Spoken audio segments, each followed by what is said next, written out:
नमस्कार बच्चों, स्वागत है आपका अपने YouTube चैनल हरियाणा सेंट्रल पर। देखिए भाई, कल ग्रुप 56 को लेकर कोई न्यूज़ चल रही थी। मैंने कल भी उसका खंडन किया था, सरकार ऐसा नहीं कर सकती है। अब आज के न्यूज़पेपर दैनिक सवेरा ने क्या छापा है वो देखिए। ग्रुप 56 के लिए 41 साल का पीट दिया, मामला हाईकोर्ट में लंबित है। ये बहस के दौरान की तरफ से विकल्प दिए जाएंगे। अंतिम फैसला हाईकोर्ट का होगा, जो फैसला होगा उसे स्वीकार किया जाएगा। सिंगल बेंच के फैसले पर दायर अपील कोर्ट मजबूत लड़ने के लिए सुप्रीम कोर्ट के सीनियर वकील को एंगेज किया जा सकता है। ये देखिए भाई, मैं ये बात मतलब जो मेरी वीडियो सुन रहा है कितने दिनों से, लगभग 2 ढाई 3 महीनों से सुन रहा है, जो मैंने क्या बोला था, सुप्रीमो कोर्ट के वकीलों की सहायता, सीनियर वकीलों को सहायता लेगा HSSC कमीशन। मैंने पहले ही बोला था ना तुमको कि HSSC को लीगल टीम सहायता देगी सुप्रीमो कोर्ट की। मेरी पिछली जो वीडियो है उनको जाके आप सुन सकते हो, ठीक है। मैंने डायरेक्ट बोला था आपको, और अब ये आपका न्यूज़पेपर में भी आ रहा है, ठीक है।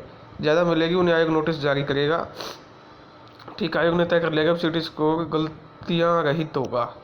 देखते हैं भाई, गलतियां निकाल दें तो बहुत अच्छी बात है। गलतियां निकाल दें तो भर्ती पूरी हो जाएगी, 1 महीने के अंदर अंदर पूरी हो जाएगी। गलतियां निकालना स्टार्ट कर देंगे और गलतियां निकालना वो गलतियां सुधारना शुरू कर दें तो 1 महीने के अंदर अंदर भर्ती पूरी हो जाएगी। कोई समस्या ही नहीं है भर्ती में। मुद्दा यही है ना कि गलतियां आप सुधार रहे हो या नहीं, आपकी इच्छा है या नहीं सुधारने की।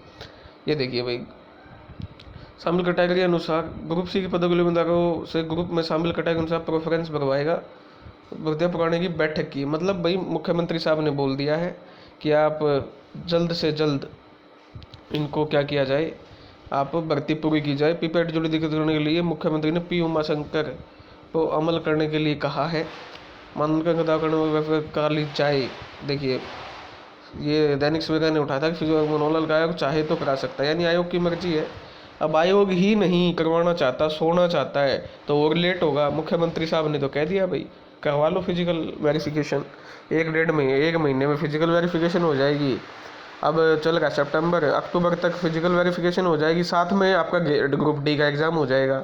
नवंबर से आप स्टार्ट कर लेना एग्ज़ाम्स को, ठीक है। नवंबर दिसंबर में आपके एग्ज़ाम हो जाएंगे, सारी गलतियां सुधार के, ठीक है। और मेरा पारिवारिक आय 81 के साथ प्रमाण पहचान पत्र से जुड़ा हुआ है, इसका सीधा कंट्रोल आयोग के पास नहीं है, इसलिए आयोग प्लान बी पर काम कर रहा है।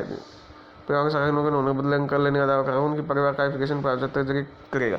देखिए, ये जो गलत है, ये तो गलत है ना। परिवार पहचान पत्र के जरिए वेरिफिकेशन करेगा, ये ही तो बात से फिर वही कहते हैं कि जी मूर्ख वाली बात क्यों कर दी। अगर परिवार पहचान पत्र से जब आपने सीईटी का फॉर्म भरा, ठीक है, सीईटी का फॉर्म भरा तो आपका मोबाइल नंबर ऐड करते थे, मोबाइल नंबर पे ओटीपी आता था आपका, ठीक है। मोबाइल नंबर कोई भी ऐड किया आपने, उस पर क्या आता था आपका, ओटीपी आता था। ओटीपी जब आता था तब आप क्या करते थे, उसमें ओटीपी भरते थे। ओटीपी भरने के बाद डायरेक्ट कहाँ पे खुलता था, पीपीपी आईडी खुलती थी। पीपीपी आईडी से आप अपना जितने फैमिली मेम्बर, उनमें से फैमिली मेम्बर को सिलेक्ट करते थे। तो आप परिवार पहचान पत्र से आप कैसे चेक कर सकते हो जब आपका जो फॉर्म ही है वो परिवार पहचान पत्र से ही डाटा डायरेक्टली उठाया है।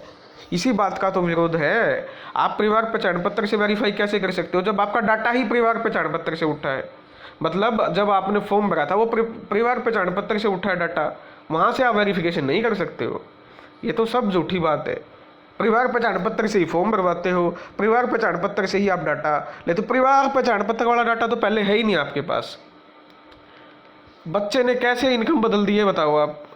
जो परिवार पहचान पत्र पे इनकम थी उसी ने तो फॉर्म उठाया है, ठीक है। तो आप वहाँ इनकम बदली ही नहीं जा सकती, तो परिवार पहचान पत्र से आपका वेरिफिकेशन नहीं हो सकता, आपको फिजिकल वेरिफिकेशन करना पड़ेगा, ठीक है। मुख्यमंत्री ने जब बोल दिया है तो बोल करना पड़ेगा। अब जानबूझ के आयोग नहीं कर रहा है तो उस चीज़ का कुछ कर नहीं सकते, ठीक है। तो ये फिलहाल आपके लिए अपडेट है कि कोर्ट जैसा भी बोलेगा, और जज साहब थे HS सेठी जज हैं। अब देखते हैं सुनवाई में वही आएंगे या कोई और आएंगे, वो अभी देखने वाली बात है रोस्टर सिस्टम के हिसाब से। लेकिन ग्रुप 56 से रिलेटेड जो भी प्रॉब्लम है, ये एक तो 41 क्वेश्चन का पेट चीटिंग वाला जो मामला है, बच्चे वहाँ पर आपकी रिप्रेजेंटेशन दे के आए हैं जो टॉपर्स बच्चे हैं। उसके अलावा जो अलग अलग 29 प्रकार की कैटेगरी है जिनकी कट ऑफ अलग लगानी पड़ेगी आपको प्रॉपर, सभी की जो क्वालिफिकेशन जिसकी अलग है, हाँ, जिसकी क्वालिफिकेशन बिल्कुल एग्जैक्ट आप लगा सकते हो। अब एक की क्वालिफिकेशन है सिंपल ग्रेजुएट, जिसमें कॉमर्स वाला भी एलिजिबल है, आर्ट वाला भी, मेडिकल वाला भी, नॉन मेडिकल वाला भी। एक की सिर्फ क्वालिफिकेशन आपकी BA इकोनॉमी प्लस सोशियोलॉजी। आप BA इकोनॉमी प्लस सोशियोलॉजी की जो कट ऑफ है आप मेडिकल, नॉन मेडिकल, कॉमर्स और जितने भी बाकी आर्ट वाले बच गए उनके साथ कैसे लगा सकते हो? सोचने की बात है, नहीं लगा सकते। बच्चे को पता है नहीं लगा सकते, तो आपको अलग अलग कट ऑफ लगानी पड़ेगी।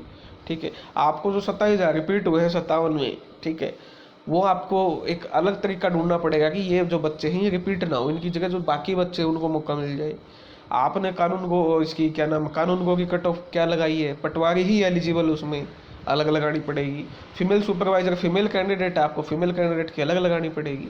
आप कट ऑफ बताओ चाहे ना बताओ, लेकिन लगो नंबर आपको अलग जारी करने पड़ेंगे कि ये इस पोस्ट के लिए है, क्योंकि उनकी क्वालिफिकेशन अलग है, एक्सपीरियंस अलग मांगा हुआ है। हाँ, एक क्वालिफिकेशन होती है सब में, सिंपल ग्रेजुएशन होता है सब में, तो एक कट ऑफ लगाते आप तो कोई दिक्कत नहीं थी आपको।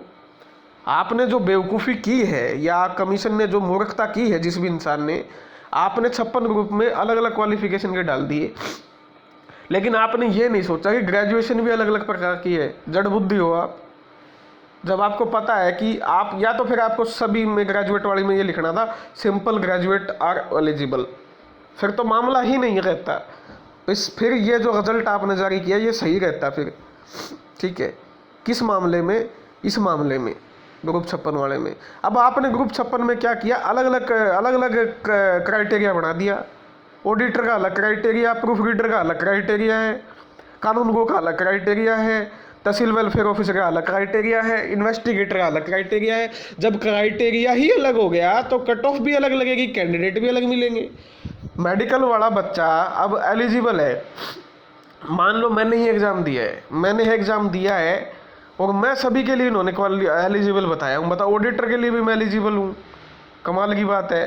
तहसील वेलफेयर ऑफिसर के लिए भी एलिजिबल, जब मैंने बीए इकोनॉमी और सोशियोलॉजी से की नहीं।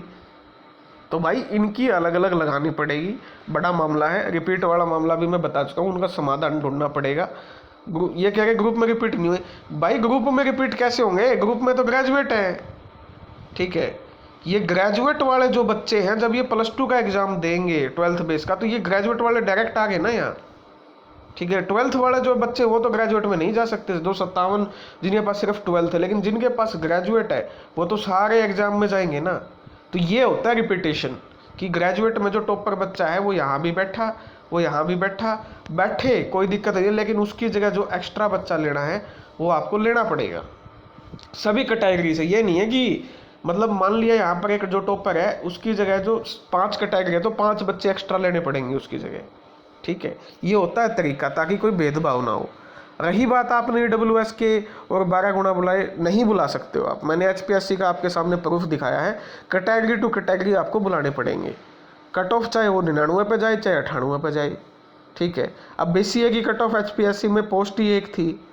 ठीक है, अब वो पोस्ट के 4 बुलाए हैं और जनरल के 24 बुलाए हैं। अगर ऐसा ही होता तो HPSC भी BCA के कितने बुलाती? 24 बच्चे बुलाती बराबर करने के लिए कट ऑफ को, या उससे ज़्यादा बुलाती जहाँ भी कट ऑफ बराबर होती।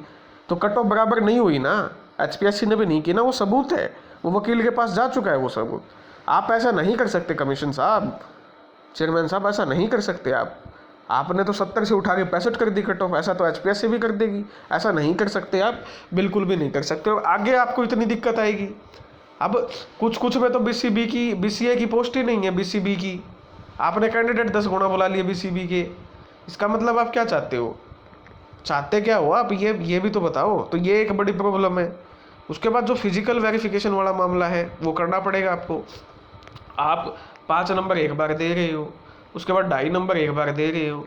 ठीक है, ये कोई तुक थोड़ी है। ये अगर आपको नंबर ही देने थे तो यहाँ देते आप 100 का एक डायरेक्ट एग्जाम लेते, क्वालिफाइंग होता है ये नेचर, कंडीशन लगा देते भाई, हाँ इतने वाला, चाहे 50-55% की कंडीशन लगा देते। इनसे ऊपर जितनों के मार्क्स आएंगे वो मेंस में बैठेंगे, और मेंस में आपका भाई इतने नंबर का 93 नंबर का पेपर होगा और इतने आपको एक्स्ट्रा मार्क्स मिलेंगे। ठीक है, ये किस पागल ने बताया है आपको कि 5 नंबर पहले दे दो उसके बाद 2.5 दे दो और वेरिफिकेशन हम बाद में कर देंगे? यहाँ जो फर्जी चले जाएंगे, जितने भी फर्जी जाएंगे वो जेन्युइन बच्चे का हक खाएंगे। जब भी एग्जाम होता है 95+5 का टीजीटी का एग्जाम हुआ 95 नंबर का, उसमें से रिजल्ट आया, उसके बाद उन्होंने वेरिफिकेशन की, फाइनल रिजल्ट आपका 100 में से आएगा। ऐसे ही आपको करना था, 95 में से आपको डॉक्यूमेंट वेरिफिकेशन करनी थी, जिसने नंबर क्लेम किए थे फिजिकल वेरिफिकेशन, जिसके सही मिलते उनको 5 नंबर जोड़ के और फिर ओवरऑल सीईटी का रिजल्ट बनाना था आपको। उसके बाद बच्चों से प्रेफरेंस बनवानी थी और एग्जाम लेना था। एक भी प्रॉब्लम नहीं आती, एक भी। 15-20 दिन का आपको फालतू टाइम लगता बस, और अब आप जानबूझ के 4-4 महीने इसको सरकाओगे। समझने वाले बच्चे समझ गए हैं कहाँ दिक्कत है। जो जड़ बुद्धि है, जिनके दिमाग में कीड़े हैं, वो नहीं समझेंगे, ना उनको समझ में आए, क्योंकि उनका कैपेबल नहीं है वो समझने की। ठीक है, तो यही मेरी आपसे आपके सामने अपडेट थी। बाकी आप समझदार हैं खुद। धन्यवाद। जय हरियाणा, जय भारत।